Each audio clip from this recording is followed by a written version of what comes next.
Doom's soundtrack is eerie, brooding, and hard-rocking in its best moments. However, do some digging and you'll realize musically, it's very simplistic. We'll delve into chord progression another time, so for now, let's explore time signature. In music, time signature is the indication of how many of a note value are contained in each measure or bar of a piece of music. All but 2 tracks from the Bobby Prince catalog are in standard 4/4 time.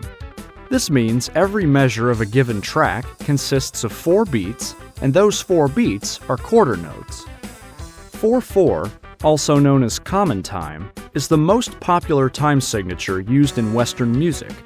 It's safe to say that most of the mainstream pop, rock, and hip-hop songs you've heard are in 4/4, and believe it or not, Doom's soundtrack is the same way. There are just 2 outliers that use time signatures other than 4/4.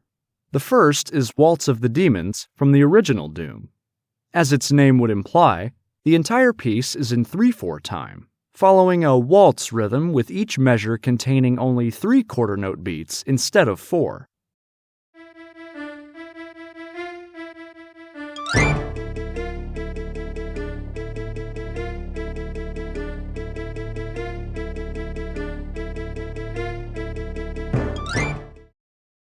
The second is Bye Bye American Pie from Doom 2. It's no secret this one is directly based on the song Them Bones by Alice in Chains. Thus, it's in 7/4, denoting an odd 7 beats per measure, which admittedly can make for a bit of a jarring experience upon first listen.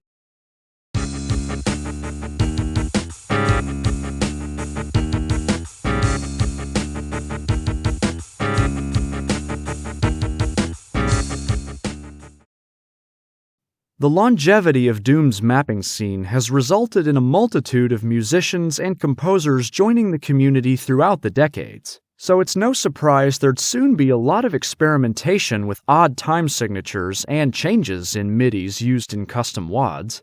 Let's explore some examples. Kicking off today's list is a James Paddock piece called Vinefort, first appearing in Back to Saturn X Episode 2, Tower and the Fountain of Sparks. Effectively an extended remix of another Jimmy MIDI titled Great Hall, Vinefort alternates between 4/4 and 6/4. The intro and bridge are in 4/4, though it may not sound that way at first due to how many of the notes play offbeat.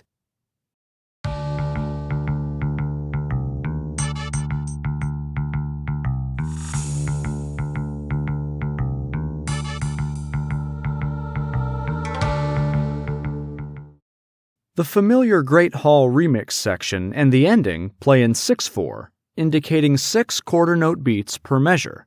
But what's strange about these sections, as is the case with many popular songs, is they sound like they could have been written in 12/8.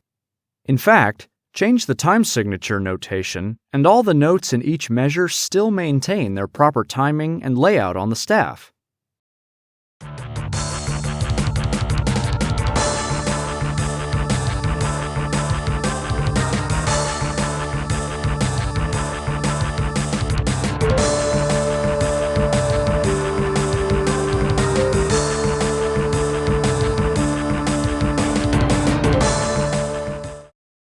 Getting to odd time signatures now, let's explore Pattern 32, written by Corp for the WAD Tetanus.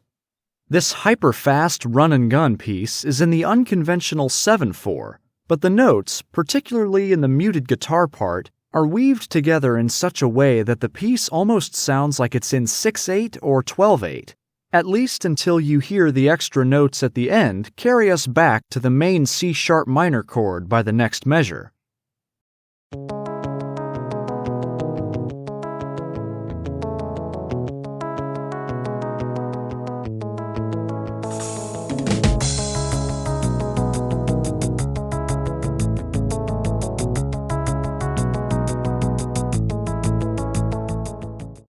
It's easy to get thrown off while listening to this MIDI because there are a few different points during its run where certain instruments come in after 1 or 2 beats, following a slight tempo change, again leading one to think that the entire time signature may have changed.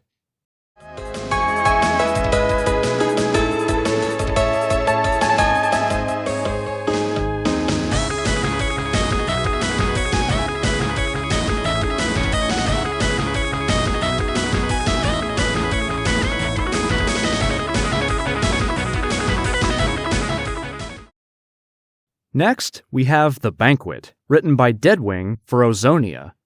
Can you tell what the time signature of this one is?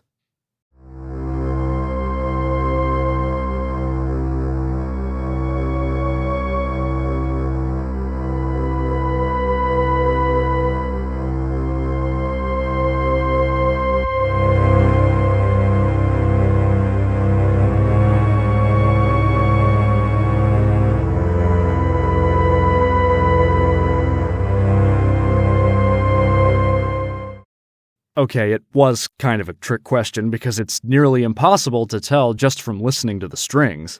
Like pattern 32, this piece also receives 7 beats per measure, but this time, each of those beats is represented by an eighth note instead of a quarter note.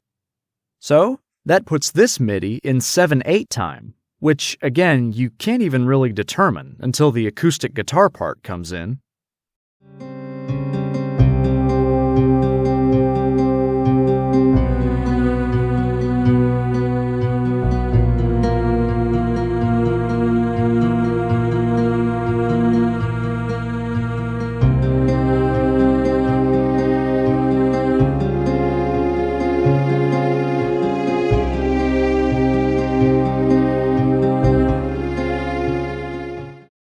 For what it's worth, I love music like this that seemingly has no backing beat to it. Deadwing crafts an incredible listening experience here by playing trance-like melodies with just a few instruments, leaving listeners wanting more after the piece has ended. Here's one you've no doubt heard if you've played Sunlust or Ancient Aliens before. This track by Stuart Rinn is called Desk Lamp, and it's in the odd 5/4 time.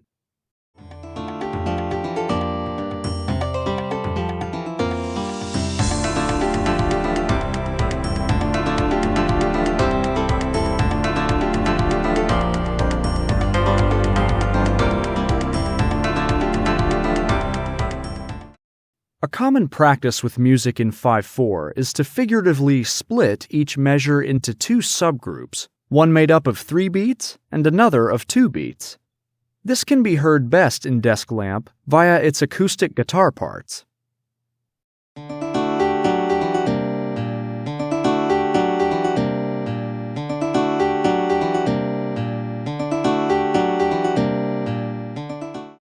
Rare for a WAD MIDI, Desk Lamp is also notable for having transcended Doom, when it was covered in a live concert in 2020 by the Reno Video Game Symphony, a non-profit educational band program dedicated to the performance of video game music. Another Stewboy piece, Death's Toll from the Plutonia MIDI pack, is a bit of a tough one to discern. Have a listen and see what you think it could be.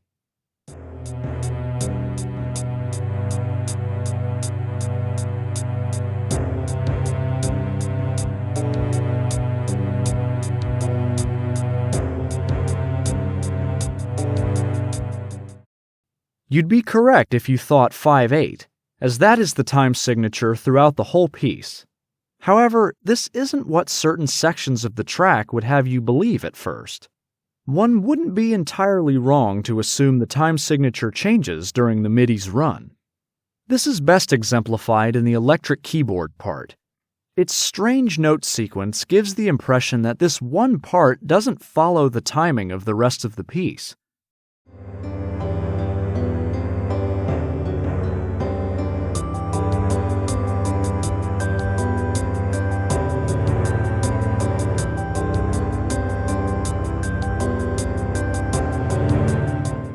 It sounds like it could be in 3/8, or even 3/4, depending on how you count the beats.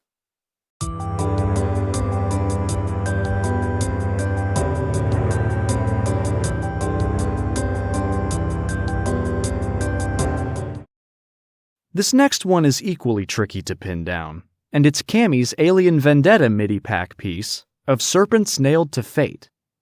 Most of it is in 4/4, but there's a shift to what sounds like either 9/8 or 9/16 toward the end when the piano part comes in.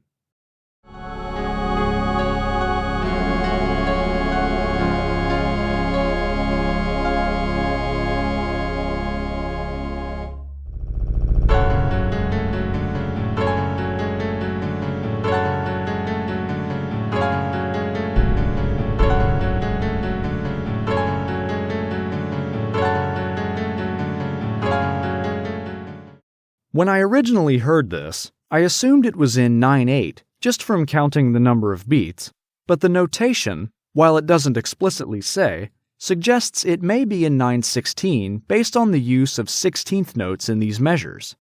If we copy just the melody over to a new measure, we can see it's comprised of 9/16 notes, thus indicating 9/16 time.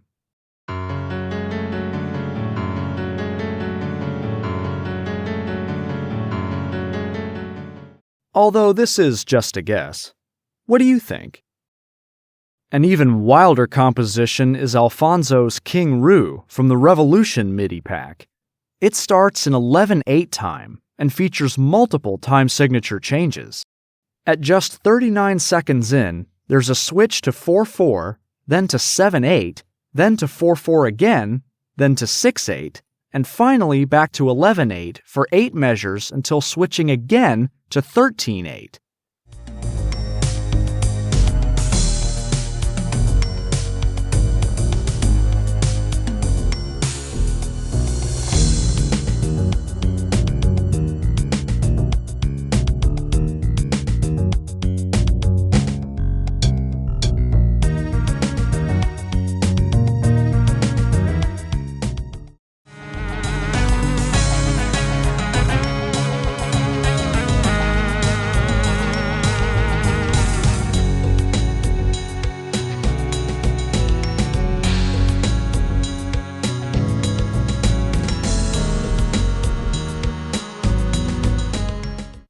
It stays in 13/8 for a while and eventually alternates between 11/8 and 7/8 for 2 measures before finishing out in 11/8. It's awesome stuff and flows together so seamlessly it's tough to tell when all the changes occur just from listening. Finally, we have Descent of Madness by Tristan Clark, written for the unfinished WAD Into the Void. This is another track rife with time signature changes, and Clark himself even alludes to the confusion that may arise from trying to make heads or tails of them. Suffice to say, Descent of Madness uses each of the following time signatures at least once throughout its run: 4/4, 5/4, 6/4, 9/8, 10/8, and 12/8. The changes are probably too numerous to explore in depth in this video, but I want to discuss the MIDI's middle section, because it has some of the most compelling time signature changes in my opinion. Tonally, there's a lot of rising and falling tension here with different instruments coming in and out at different parts.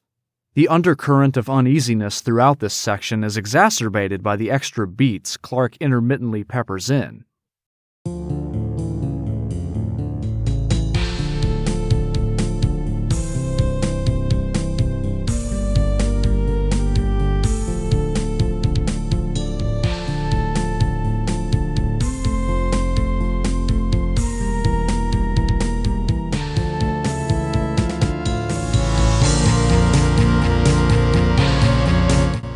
Whew, that was a lot of music, and there's no doubt plenty more where that came from. Doom music is endlessly evolving. As the number of musicians within the community grows, the more diversified and experimental the already wide selection of tunes becomes. I hope you enjoyed this, and I hope, if anything, this video exposed you to some new music and composers you may not have known before. Give this video a thumbs up if you liked it, and subscribe to the channel for more Doom music content like this. Until next time, this is Ray from the Phobos Amphitheater, and I hope you have a wonderful day.